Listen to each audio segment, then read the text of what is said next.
welcome back to Hardy Brothers Outdoors. Josh Hardy here. Today I'm out here on the Lone Pine. If you're not familiar with the Lone Pine, I'll leave a link up above from a little bit of history on this piece of the property where we've been doing some habitat restoration on a field that was left untouched for quite some time. I've got the John Deere 2032R today, and I'm actually here with a Frontier SS1023B PTO Spreader. This is not a new piece of equipment. It's new to us. Something that Jason picked up, used I think last year, and we haven't had a chance to use it yet. I've got about 400 pounds of lime that I want to put down on this field, bring the pH up, and I'm going to get some clover top seeded. So right now overall the field's looking pretty good. I'll be curious, without any disturbance this year, if we don't see the reoccurrence of all the ragweed that we had last year. So last year I tilled it and I had knee-high ragweed that I was able to mow down, and I think it kind of worked as a cover crop for all of this clover that we have. So I've got quite a bit of clover I'm going to put in the ground today. I have Ladino clover, Ladino, I always get that wrong. I think it's Ladino, red clover, and crimson clover. And so I've got quite a bit of that we're going to put down on top seed.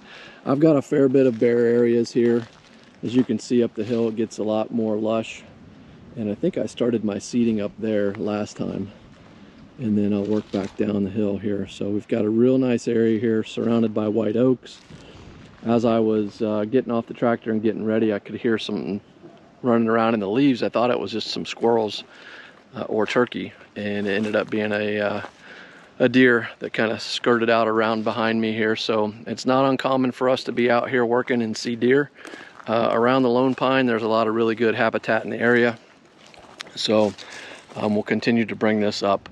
As you can see, this field used to be all pasture land, and it's gone into successional regrowth. It's got the woody regrowth coming in, lots of brambles, blackberry, black raspberry, and a lot of dogwoods, and I believe poplar is probably the primary tree that's in here. So we've split it in half, and we're going to bring it back and make a nice little pocket here. This is where Dylan and I are going to hunt this year. Still need to get him his first deer, and ideally a nice buck. So there's definitely sign in this area, so we're going to work on it today. So I am going to get some lime. Actually, I'm going to put down the clover first, and then come back and get all this lime down. That way, as I'm driving around, I'm driving some of that seed into the ground. And we're supposed to have rain for after starting at about 2 o'clock today. It is 11 now, so I got about 3 hours to get my act together and get this wrapped up, which should be plenty of time. But I've got 2 other fields I'm going to plant as well. So the Frontier was set up for quick hitch. I had to do a little bit of jiggling around to get it to work.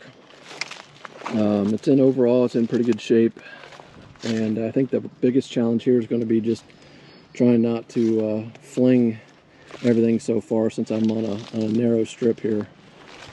But it doesn't have to be precise. 400 pounds is way under what this area needs, but we figured we'd start bringing it up in increments. Every bit helps. So let's get on with it.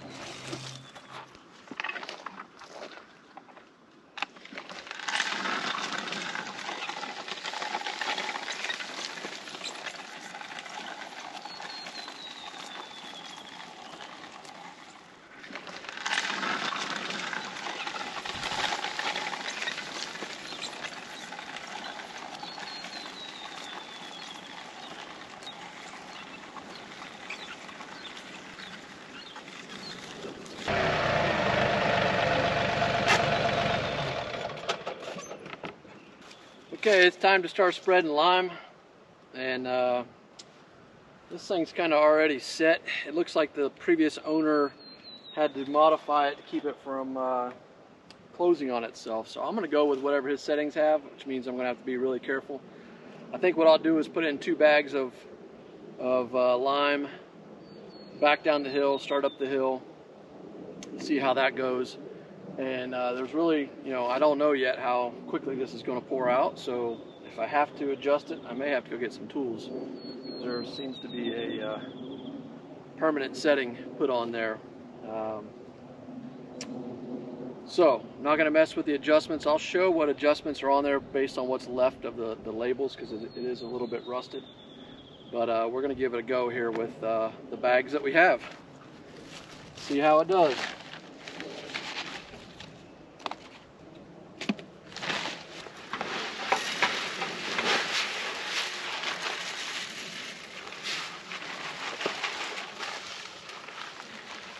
Well, that's going to show me how it goes right there.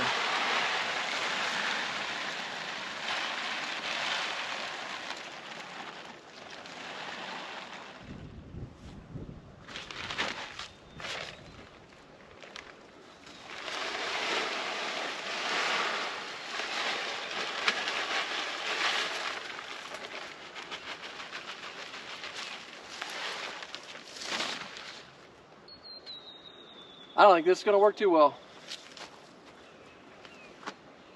Whatever's been modified, everything's rusted.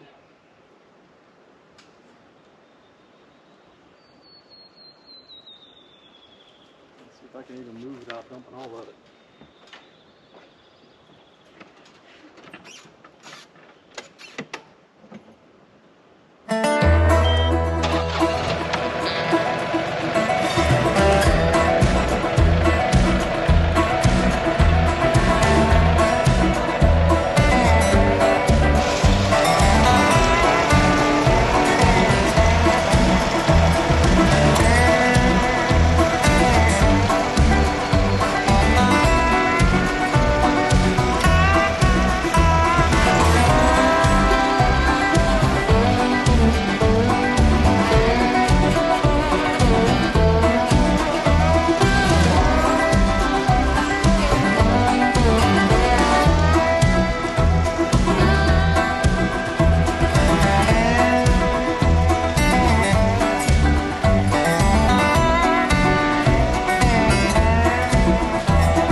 What I believe to be the case. It's going to work. It'd be a great two-person job, so somebody can dump and the other person's ready to roll. I don't know how you tell how much you've gotten down. It's got a guide, but based on its adjustment, I'm just gonna go with it. See what we can get.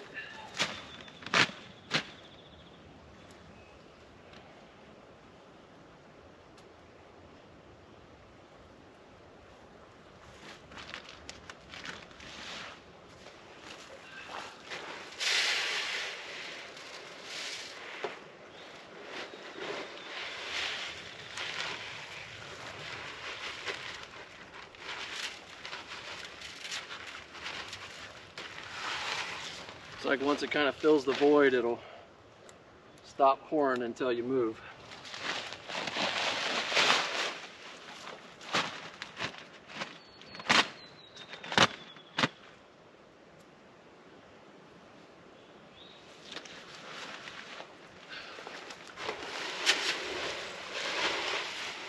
So where I was thinking less is better, I'm gonna fill it up. Because when you stop is when it pours out.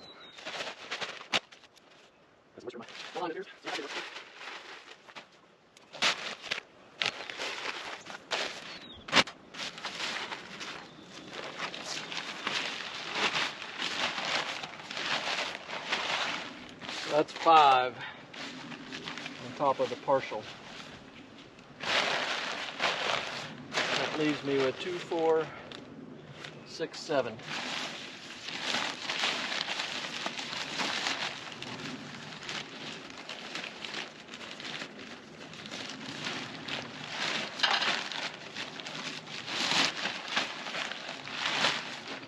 I think we'll do one more, and I'm gonna get a mask.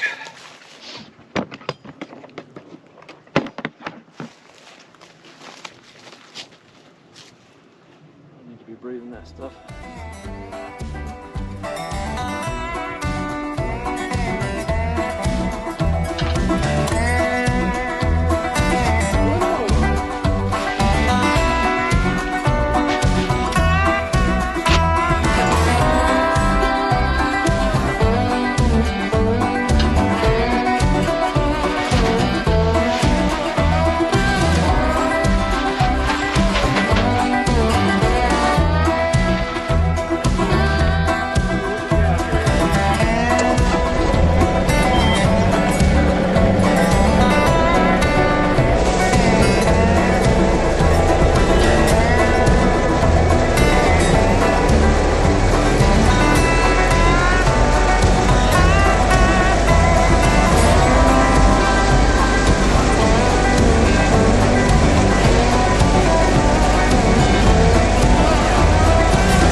Okay, so I think I had 14 or 15 bags of 40 pounds of pelletized lime. That went down pretty well. I didn't mention earlier that I wasn't putting the clover down with the spreader. The clover seed, if you've seen it before, is really tiny, so chances of it just flying through there and me being out of clover too quickly, and the total volume was not enough either. So I put that out with a hand spreader. I used the Solo 421, which is a great spreader. And this works pretty well. I think we've got some maintenance work to do to it to swap out some rusted parts that are really the adjustments. And I think once we have that figured out, it'll be great. So it needs to be stripped of some of the rust, repainted. But I think for what he paid for it, we got a good deal out of it. It worked well for me today. I was really worried that I was going to put down so much so fast that it was just going to be a waste. But I've been driving around for a solid, it's 12:15 now. I don't remember what time I started, but I'd say over a half hour putting down, what is that, 40 times 15, 600 pounds, something like that. All right, I think so. Anyway, the next step for this part of our habitat management is we'll probably hit it with some clethodim to knock back the broadleaf and the grasses, and then I don't know if it does broadleaf or just grasses, one of the two, but we got to knock down some of the grasses, and maybe a little bit of fertilizer this year. I didn't do anything with it last year other than till it and plant it, and then I mowed it one time, and that was when the ragweed was really tall. So really pleased with how it looks in year 2. I think we're going to have a lot of deer traveling through here. There's already a lot of sign from last year, so this year it should be a hot spot. So Frontier SS1023B. I don't know if that's still the most recent model that's being sold, but I believe it's a good attachment. It should go on, it does fit on the iMatch, and it should go on all three of our John Deeres. So we'll have to try it on the 1025R, the 4052R, and we know that it works great on the 2032R. So thanks for watching. Hit that like and subscribe. Check out some of our other content. We've got a lot of content: wood miser sawmills, John Deere tractors, habitat management, hunting, fishing, and just overall having a good time outdoors, because we like to say outdoors is always in season. Thanks a lot and have a great day.